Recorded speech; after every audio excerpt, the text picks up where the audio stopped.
So welcome you in this presentation, and today we shall look at the functioning of the heart. So previously we looked at the structure of the heart, and today we want to look at how the heart functions. Remember we said this heart is made up of the heart chambers and the muscles they're able to contract and relax rhythmically without getting fatigued. So how does this heart functions? The heart functions in the form of cycles known as cardiac cycles. And what we call cardiac cycles, these refers to the events that take place in a single heartbeat. So what we call a single heartbeat, once the heart pumps and relaxes, that is a single heartbeat, as shown in our video here. We are seeing the single heartbeats, and these are responsible for the pushing of blood to different parts of the body. So one heartbeat involves rhythmic contraction and relaxation of the stomach. Rhythmic contraction and relaxation of the heart chambers. So the contractions are called systole and relaxations are called diastole. So I want us to look at diastole as a process. Now diastole, we have both the atria, these two, and the ventricles when they are relaxed. So when they are relaxed, we have blood flowing from all parts of the body through the vena cava and enters the right atria. So in this case, once it enters the right atria, blood will be filled into this because of the large volumes which have entered here. So they will force these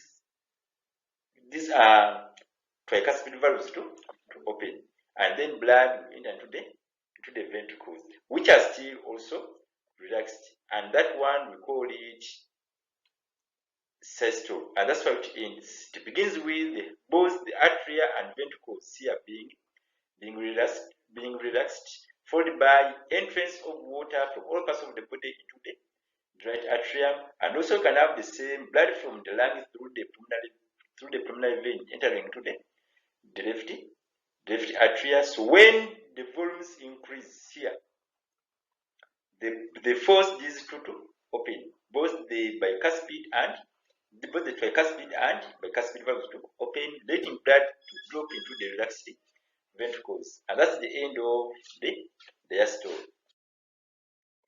So what happens during the systole? Remember we say systole, they are the contractions. So after the atria being filled with blood, we shall have them contracting. And once they contract, they force blood to enter into the ventricles. Then after the blood entering into the ventricles also will contract. And when these ones contract, now they'll be pushing blood out of the heart. And from our situation here, the blood after being pumped after the ventricles, these ones, after them contracting, they'll force blood they'll force the pocketing valves here to open. Remember, pocketing valves, they open into the aorta and the pulmonary artery. Therefore, we have the pulmonary arteries here taking blood to the lungs to pick oxygen, and then the aorta taking blood to all parts of the body. So the contraction of these ventricles, they will cause also the two valves, the bicuspid and bicuspid valves, these ones, the tricuspid and bicuspid to close, as been shown in the video here, that after blood entering these two, the valves have to close. So why do they close? So that the blood can be pushed out of the heart through the aorta to all parts of the body. That's for the side which is left, because remember the left side has oxygenated blood. So you have blood being pumped to all parts of the body through the aorta, and then another will be pumped to the lungs to pick. So let us look at the types of the circulatory systems. Circulatory systems first are subdivided into open circulatory system and then the closed circulatory system. What called the open circulatory system? These ones lack the blood vessels or lack the tubes through which blood through which blood passes. And mainly this is in arthropods, whereby we have the spiracles, whereby oxygen enters to the spiracles and then directly goes to the blood, goes to the tissues, or reaches the cells directly. So in this case, such organisms, they don't require blood. And the reason why these have no hemoglobin, the arthropods, is simply because they don't need blood, because the main purpose of our blood is to transport oxygen. But since these organisms, they pick oxygen through the spiracles, like you are seeing in our illustration, and this blood goes through the tracheals and then reaches the body tissues directly. So the purpose of this heart will be just to pump this blood to reach now the other parts or other cells, which will be a bit far away. But for the transport oxygen from the environment does not require blood, or to transport oxygen to reach these cells does not require blood or blood vessels. Then this is the worm, for which shares the blood vessels or the tubes through which their blood passes. And also the same to the mammals, they have the tubes, the tightly enclosed tubes through which our blood passes. Then you have another category we call the closed circulatory system. We say blood passes through the enclosed tubes. Then I want to explain another term that is under the closed circulatory system. We have the pulmonary circulation. Now, what we call pulmonary circulation? This is the movement of blood from the heart to the lungs and back to the heart. So when you look at my illustration, we have blood which has no oxygen being pumped from the heart to the lungs. So once it reaches the lungs, it will pick oxygen, and after picking oxygen, this blood comes back into the heart, and that one we call pulmonary circulation, and also gives us another category that we call double circulation, but we shall look at that later. So this is what we call the pulmonary circulation here, whereby blood moves from the heart to the lungs and back to the heart. So blood leaves the heart through the pulmonary. This is from the heart to the lungs through the pulmonary artery, and then enters the heart. After picking oxygen, comes back using the pulmonary vein. And note, this is very important. They are not all veins or arteries do what is happening in this illustration here, because here we have the artery carrying blood without oxygen to the lungs, and after picking oxygen, it comes back through the vein called the pulmonary vein, and this saturation is what called the pulmonary saturation. Then let us look at the systemic saturation. Systemic saturation, this one involves the movement of blood in the whole body system. So here we have a full systemic saturation, a full systemic system, where we have blood moving all over our body, all over the systems of our body. So in this case, we have blood entering the heart from all parts of the body, and this blood lacks oxygen. So once this blood enters here, it will be pumped to the lungs to pick oxygen through the pulmonary artery, and after picking oxygen, this blood will come back to the heart through the pulmonary vein to the heart, and then this heart will contract the second time to pump this blood to all parts of the body. And in this case, all the parts of the body, as we are seeing now drawing, we have this one is the upper body part, which could have the chest, breast, and so on. Then we have the hepatic vein. This is concerning with the stomach.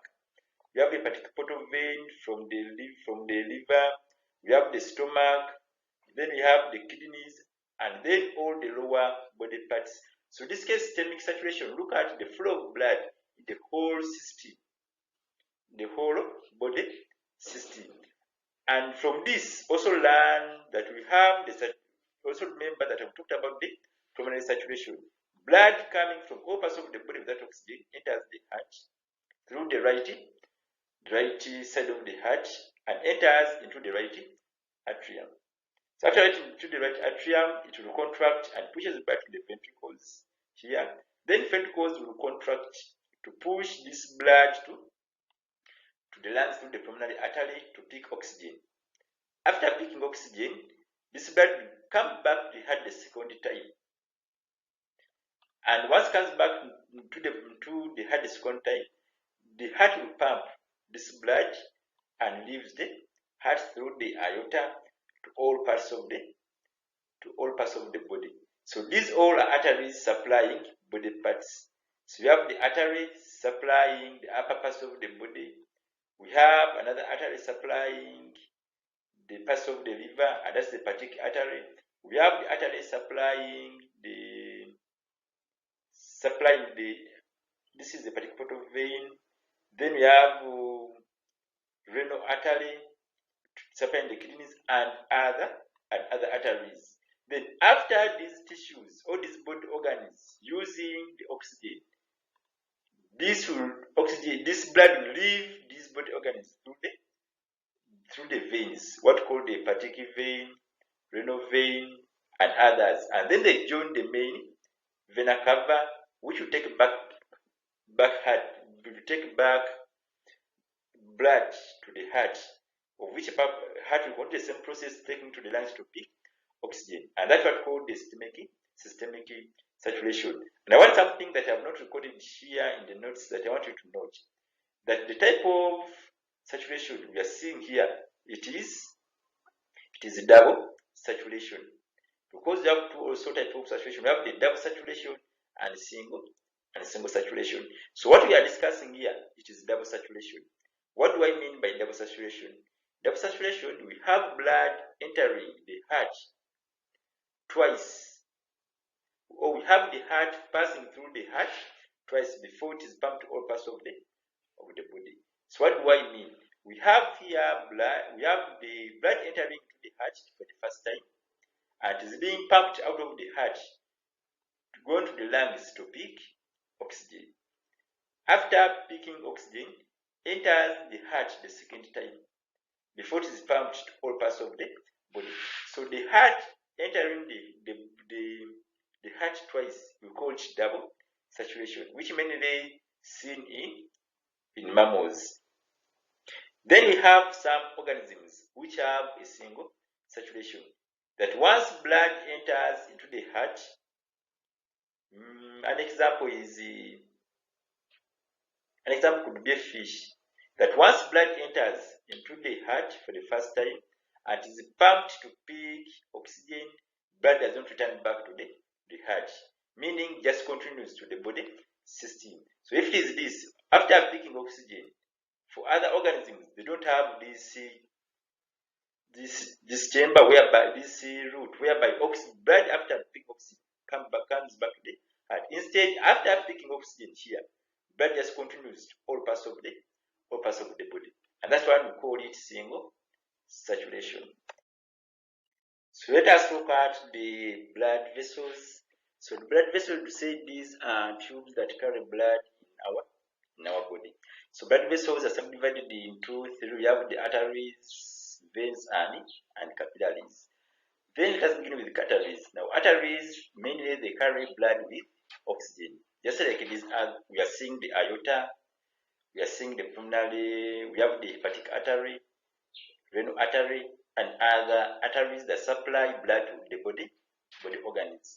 Now, though arteries mainly carry blood with oxygen, some arteries, like a pulmonary artery, carries deoxygenated blood.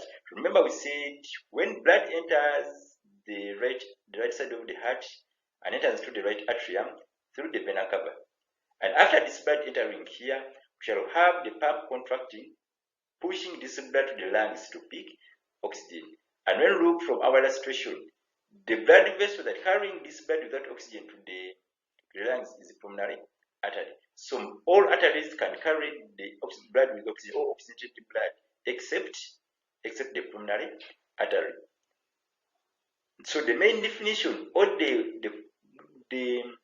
arteries can correctly be defined as the blood vessels that carry blood away from the heart.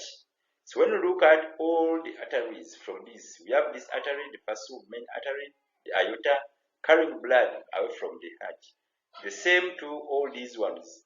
The blood is leaving the heart, so all arteries carry blood away from the heart, and it will be the opposite of the veins. Because veins, as we are seeing here, this is the pulmonary vein carrying, though the blood has oxygen, because most of the veins carry blood without oxygen, except the pulmonary vein. So in this case, all arteries, they carry blood away from the heart, and that is the correct way we can define the arteries. So let's look at some of the features or characteristics of these arteries. Now, arteries are known for carrying blood away from the heart and under high pressure. Why is it high pressure? That when the heart contracts, the blood will be pumped at high pressure and will first reach the arteries, supplying different body organs. And after supplying, these are tissues now. Because of many capillaries here, the speed at which blood moves will reduce.